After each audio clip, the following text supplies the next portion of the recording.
Francuska i Rusija su se dogovorile da rade na rešavanju spora do koga je došlo zbog novog ruskog zakona. Tim zakonom se naime od francuskih proizvođača šampanjca traži da obeleže njihove boce kao penušavo vino. Od jula svi strani dobavljači u Rusiji moraju da koriste opis penušavo vino na etiketi flaše, a samo lokalni proizvođači mogu na etiketi da napišu šampanjsko je, što je ruski ekvivalent za šampanjac, preneo je Reuters.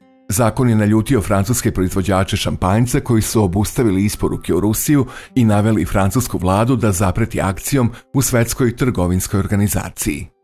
Ministar poljoprivrede Francuske Julien de Normandie poručio je putem Twittera da se dogovorio sa zamenikom ministra poljoprivrede Rusije Sergejem Levinom da radi na rešenju problema. Rešenjem se predviđa osnivanje radne grupe koju bi činili zvaničnici i predstavnici vinske industrije iz obe zemlje, dodala je portparolka ministarstva.